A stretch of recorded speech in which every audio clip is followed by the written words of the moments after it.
Hello. కానమూకు కథావచనం మోహనవచనం పరిజ్ఞాన హితబాండం. శ్రోతలకు ఆహ్వానం, నమస్కారం. చదవదగునెవరు రాసిన తదుపరి చదివిన వెంటనే మరువక పలువురికి వినిపింపబూనిన అది ఏ పరిజ్ఞాన హితబాండమౌపో మహిళ మోహనవచనమై విరాజిల్లు. పరిజ్ఞాన హితబాండం లక్ష్యం ప్రతివారీ సమాచార హక్కు. ఆస్ఫూర్తితోనే ఇప్పుడు డాక్టర్ వి రాజ్మహమ్మద్ వారి విరచిత అంశంగా స్వరాజ్య సాధన ధ్యేయోద్యమాలు అనేటువంటి అంశాన్ని ఇప్పుడు మీ కానమోకు కథావచనం శ్రోతలకు మీ కానమోకు స్వరంలో వినిపిస్తాను, వినండి. స్వరాజ్య సాధన ధ్యేయోద్యమాలు, డాక్టర్ వి రాజ్మహమ్మద్ విరచితం. ఇక వినండి. దేశమంతా ఒక్కటై స్వరాజ్య సాధనే ధ్యేయమై ఆనాటి ఉద్యమాలు, ఖిలాఫత్, సహాయ నిరాకరణోద్యమాలు వాటి స్ఫూర్తి. ఒక ఉద్యమం పట్టణాల నుంచి మారుమూల ప్రాంతాలకు చేరింది. దేశంలోని అనేక వర్గాలను ఒక్కటి చేసింది. విదేశీ వస్త్రాలను తగలబెట్టేలా, స్వయంగా జాతీయ విద్యా సంస్థలను నెలకొల్పేలా, జాతీయోద్యమకారుల్లో ఉత్సాహం, స్ఫూర్తి నింపేలా నిలిచింది. హిందూ ముస్లింల ఐక్యతను చాటింది. అదే సహాయ నిరాకరణోద్యమం. ఇది తారాస్థాయికి చేరుతున్న సమయంలో చోటు చేసుకున్న ఒక్క ఘటనము ఉద్యమం నిలిచిపోయేలా చేసింది. ఉద్యమానికి దారితీసిన పరిస్థితులు, చోటు చేసుకున్న సంఘటనలు, నడిచిన తీరు, ఫలితాల గురించి మనం తెలుసుకోవాలి కదా. ఆ క్రమంలో ఖిలాఫత్, సహాయ నిరాకరణోద్యమాలు, వాటిల్లో ముందు ఖిలాఫత్ ఉద్యమం. ముస్లిం సమాజంలో అనేక మంది టర్కీ సుల్తాన్ను తమ ఖలీఫాగా భావిస్తారు. భారతీయ ముస్లింలు కూడా తమ ఆధ్యాత్మిక గురువుగా ఈ సుల్తాన్నే గుర్తించారు. మొదటి ప్రపంచ యుద్ధంలో బ్రిటిష్ వారికి వ్యతిరేకంగా టర్కీ జర్మనీ పక్షాన చేరింది. ఈ యుద్ధంలో టర్కీ ఓడిపోవటంతో ఖలీఫా పదవిని రద్దు చేయాలని గెలిచిన దేశాలు నిర్ణయించాయి. బ్రిటిష్ ప్రభుత్వానికి వ్యతిరేకంగా సుల్తాన్ అధికారాన్ని పునరుద్ధరించడానికి ఖిలాఫత్ ఉద్యమం మొదలైంది. భారత్లో 1919 నవంబర్లో షౌకత్ అలీ, మహమ్మద్ అలీ సోదరులు అంటారు వారి నాయకత్వంలో ఖిలాఫత్ కమిటీ ఏర్పాటైంది. అబుల్ కలాం ఆజాద్, హకీం అజ్మల్ ఖాన్, హజరత్ మొహానీలు ఈ కమిటీలో సభ్యులుగా ఉన్నారు. వర్సైల్స్ ఒప్పందం, సెవర్స్ ఒప్పందం అవన్నీ కూడా 1920 మేలో జరిగాయి. వాటి ఫలితంగా టర్కీ సుల్తాన్ అధికారాలు తగ్గించడమే కాకుండా ఖలీఫా పదవి పునరుద్ధరణ ప్రస్తావన తీసుకురాలేదు. దీంతో భారతదేశంలో ఖిలాఫత్ ఉద్యమాన్ని ప్రారంభించారు. ఖిలాఫత్ సమస్యపై చర్చించడానికి హిందూ ముస్లింలు కలిసికట్టుగా ఢిల్లీలో ఒక సమావేశం ఏర్పాటు చేయాలనుకున్నారు. ఈ సమావేశానికి గాంధీజీని అధ్యక్షుడిగా ఎన్నుకున్నారు. హిందూ ముస్లింలను ఏకం చేయడానికి ఖిలాఫత్ ఉద్యమం ఒక మార్గంగా ఉపయోగపడుతుందని గాంధీజీ నమ్మారు. గాంధీజీ ఆధ్వర్యంలో సహాయ నిరాకరణోద్యమాన్ని చేపట్టాలని నిర్ణయించారు. ప్రభుత్వానికి వ్యతిరేకంగా విస్తృత స్థాయిలో సహాయ నిరాకరణోద్యమాన్ని చేపట్టేందుకు 1920 సెప్టెంబర్ 4 నుంచి 9 వరకు కలకత్తాలో కాంగ్రెస్ ప్రత్యేక సమావేశం నిర్వహించింది. ఈ సమావేశానికి లాలా లజపత్ రాయ్ అధ్యక్షత వహించారు. ఇందులో ఖిలాఫత్ సమస్య, పంజాబ్ దురాగతాల సమస్యలపై చర్చించారు. బ్రిటిష్ వారి అకృత్యాలను నివారించాలంటే స్వరాజ్య స్థాపనే మార్గం అని, దీనికోసం సహాయ నిరాకరణోద్యమానికి కార్యాచరణ తీర్మానాన్ని ఆమోదించాలని కోరారు.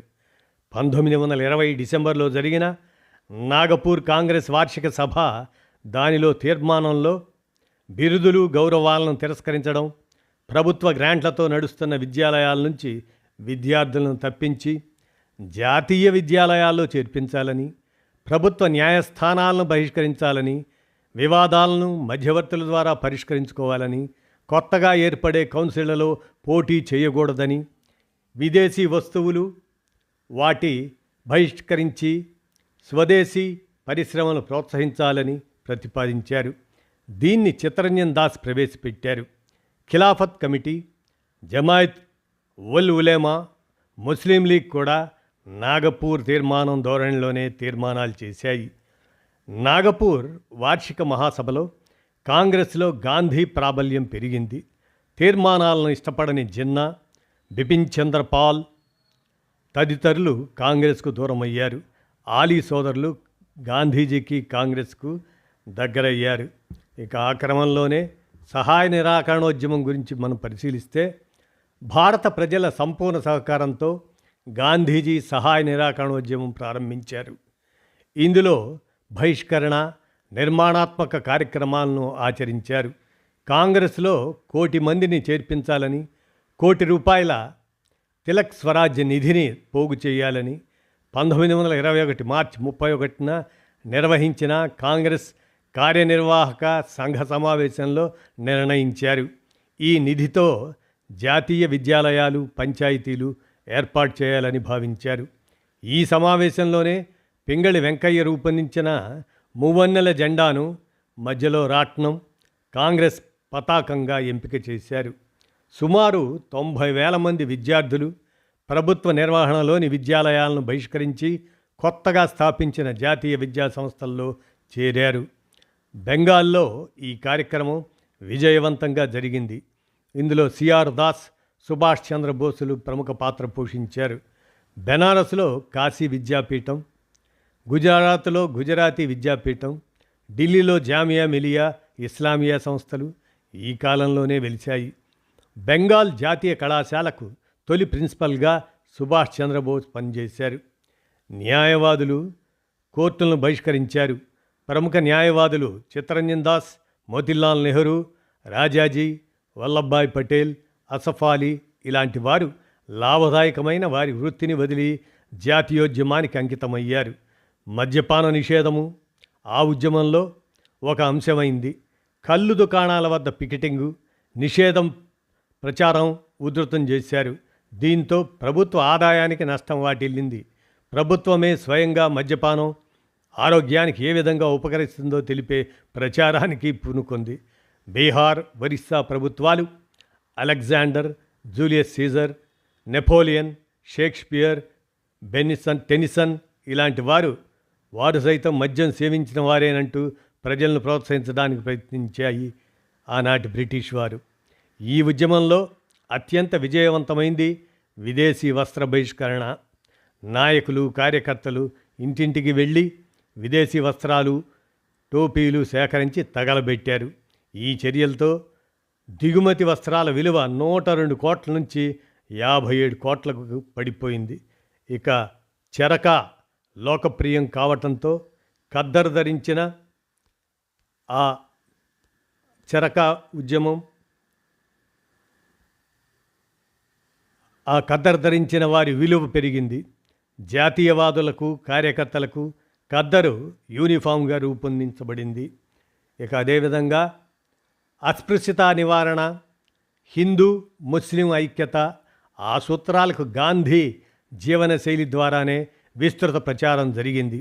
గాంధీ ఆదర్శాలను అనుసరిస్తూ ఆశ్రమాలు స్థాపించి ఆయన జీవనశైలిని అవలంబించసాగారు ప్రజలు. నెల్లూరు జిల్లా పల్లిపాడులో ఊరుగంటి వెంకట సుబ్బయ్య, తిక్కవరపు రామిరెడ్డి ఈ విధమైన ఆశ్రమం నెలకొల్పారు. 1921 జూలైలో కరాచీలో జరిగిన అఖిల భారత ఖిలాఫత్ సమావేశంలో మహమ్మద్ అలీ ప్రసంగిస్తూ ముస్లింలు బ్రిటిష్ వారి సైన్యంలో కొనసాగటం ఇస్లాం ధర్మానికి విరుద్ధమని, సైన్యంలోని ముస్లింలందరికీ ఈ సందేశాన్ని అందించండి అని పిలుపునిచ్చాడు. దీన్ని విద్రోహ చర్యగా ప్రకటించిన ప్రభుత్వం అణచివేత చర్యలకు పూనుకుంది. మహమ్మద్ అలీ, కిచ్లు, నిసార్ అహ్మద్, పీర్ గులాం, ముజాహిద్, హుస్సేన్ అహ్మద్లను అరెస్టు చేశారు. అస్సాం తేయాకు తోటల కార్మికులు గాంధీ మార్గాన్ని అనుసరించారు. యజమానులను వేతన పెంపు కోరారు. వారు నిరాకరించడంతో పనులను వదులుకొని స్వస్థలాలకు బయలుదేరారు. ఓడల్లోకి ఎక్కుతున్న వీరిపై గూర్ఖా దళం దాడి చేసింది. దీంతో ఆ ప్రాంత రైల్వే, ఓడ కార్మికులు సమ్మెకు దిగారు. 1921 నవంబర్ 17న భారతదేశ పర్యటన నిమిత్తం వేల్స్ యువరాజు ముంబైకి వచ్చారు. అదే రోజున దేశమంతటా హర్తాళ్ నిర్వహించి ఎల్ఫిన్స్టన్ మిల్లు ఆవరణలో బహిరంగ సభ ఏర్పాటు చేశారు.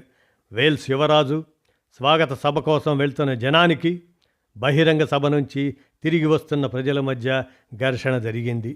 పోలీసులు కాల్పులు జరపగా 60 మంది మృతి చెందారు. ఈ ఘటనను నిరసిస్తూ గాంధీ 3 రోజుల నిరాహార దీక్షలు చేశారు. వేల్స్ యువరాజు పర్యటించే ప్రదేశాల్లో బహిష్కరణోద్యమాన్ని చేపట్టేందుకు ఖిలాఫత్ కొన్ని స్వచ్ఛంద సంస్థలను ఎంపిక చేసింది. ఈ సంస్థలను బ్రిటిష్ ప్రభుత్వం చట్ట వ్యతిరేక సంస్థలుగా ప్రకటించింది. ఇందులో భాగంగా లాలా లజపతి రాయ్, మోతీలాల్ నెహ్రూ, చిత్తరంజన్ దాస్, సుభాష్ చంద్రబోస్, జవహర్లాల్ నెహ్రూ అరెస్ట్ అయ్యారు. ఇక ఆ క్రమంలోనే చౌరీ చౌరా సంఘటనను పరిశీలిస్తే దేశంలో సహాయ నిరాకరణ ఉద్యమం అన్ని వర్గాలకు అన్ని ప్రాంతాలకు చేరింది. కానీ 1922 ఫిబ్రవరి 5న ఉత్తరప్రదేశ్ గోరఖ్పూర్ జిల్లాలోని చౌరీ చౌరాలో ఘటన పరిస్థితులను పూర్తిగా మార్చివేసింది. ఉద్యమాన్ని అర్ధాంతరంగా ఆపేలా చేసింది. చౌరీ చౌరాలో జాతీయవాదులపై పోలీసులు దురుసుగా ప్రవర్తించి లాఠీచార్జి చేశారు. దీంతో కోపోద్రిక్తులైన ప్రజలు పోలీసులను స్టేషన్లో బంధించి ఆ పోలీస్ స్టేషన్కు నిప్పిపెట్టారు. ఆ చర్యతో 22 మంది పోలీసులు సజీవ దహనమయ్యారు. ఈ విషయం తెలిసిన గాంధీజీ సహాయ నిరాకరణోద్యమాన్ని నిలిపివేస్తున్నట్లు ప్రకటించారు. కాంగ్రెస్ వర్కింగ్ కమిటీ 1922 ఫిబ్రవరి 12న గాంధీ నిర్ణయాన్ని ఆమోదించడంతో జాతీయోద్యమంలో ఒక ఘట్టం ముగిసిపోయింది. గాంధీజీ నిర్ణయాన్ని కాంగ్రెస్లోని అనేక మంది నాయకులు వ్యతిరేకించారు. ఆస్తిపాస్తులున్న సామాజిక వర్గాల ప్రయోజనాలను కాపాడడానికే ఈ నిర్ణయం తీసుకున్నారని చరిత్రకారులు వ్యాఖ్యానించారు. ఇక మోప్లాల తిరుగుబాటును గమనిస్తే ఖిలాఫత్ సమావేశం ఇచ్చిన పిలుపు మేరకు దక్షిణ భారతదేశంలోని మలబారు ప్రాంతంలోని మోప్లాలు బ్రిటిష్ వారికి వ్యతిరేకంగా తిరుగుబాటు చేశారు. పోలీసుల దర్యాప్తు సమయంలో వీరు ఒక బ్రిటిష్ సైనికాధికారిని, పోలీస్ అధికారిని చంపారు. రైల్వే స్టేషన్ తగలబెట్టి పట్టాలను తొలగించారు. ఈ సమయంలో మోప్లాలు వారి ఖిలాఫత్ రాజుగా మహమ్మద్ హాజీని ప్రకటించుకున్నారు. ప్రభుత్వం వీరిని అణచడానికి గోర్ఖా దళాన్ని, గహ్రవాల్ సైనికులను రంగంలోకి దించింది. ఈ పోరాటంలో 2266 మంది మోప్లాలు చనిపోయారు. 5688 మంది బందీలయ్యారు. ఖిలాఫత్ రాజు అనుయాయుల్లో 6గురిని కాల్చి చంపారు. ఈ అణచివేతలో భాగంగా కాలికట్ నుంచి మద్రాసుకు వెళ్లే గూడ్స్ రైలు వేగంలో 70 మందిని నింపారు. గ్రీష్మకాలం ఎండవేడికి తట్టుకోలేక వేగంలో 66 మంది మృత్యువాత పడ్డారు. మోప్లాలు హిందువులపైన దాడికి పాల్పడ్డారు. కొందరిని ఇస్లాంలోకి మార్చారు. ఈ ఘటన హిందూ ముస్లిం సఖ్యతకు విఘాతంగా మారింది. స్మిత్ అనే చరిత్రకారుడు మోప్లాలు హిందూ బ్రిటిష్ వ్యతిరేకులు అని వ్యాఖ్యానించాడు. శంకరన్ నాయర్ గాంధీ అరాచకం అనే గ్రంథంలో మోప్లా అరాచకాలను అణచివేయడానికి గాంధీజీ ప్రయత్నించలేదని విమర్శించారు. ఇక మనం ఆ ఉద్యమాల ఫలితాలను పరిశీలిస్తే ఈ ఉద్యమాలు తమ లక్ష్యాలను చేరుకోలేకపోయాయి. అయినా ఉద్యమంలో సాధారణ ప్రజలు చూపిన ధైర్యం, ఓరిమి, త్యాగశీలత వారికి స్వాతంత్రం పట్ల ఉన్న తృష్ణను ప్రతిబింబించాయి. భారతదేశంలోని కోట్లాది సాధారణ ప్రజలు ఆధునిక జాతీయ రాజకీయాలను అవగాహన చేసుకోగలిగారని ఉద్యమం రుజువు చేసింది. దేశభక్తి, స్వేచ్ఛ కేవలం విద్యావంతులకే పరిమితం కాదనే సత్యం స్పష్టంగా రుజువైంది. హిందూ ముస్లింల ఐక్యత సాధ్యమైంది. ఉద్యమం దేశంలోని మారుమూల ప్రాంతాలకు సైతం చేరింది. ఈ ఉద్యమాలు దేశంలో తర్వాత చేపట్టబోయే ఉద్యమాలకు మార్గదర్శనం చేశాయి అనడంలో ఏమాత్రం సందేహం లేదు. అదండి ఆ విధంగా స్వరాజ్య సాధన ధ్యేయోద్యమాలు అనేటువంటి అంశాన్ని డాక్టర్ వి రాజమహద్ విరచించగా మీ కానమోకు కథ వచ్చిన శ్రోతలకు మీ కానమోకు స్వరంలో నాటి చరిత్రగా ఈ అంశాన్ని మీ కానమోకు స్వరంలో వినిపించాను. విన్నారుగా. ధన్యవాదాలు.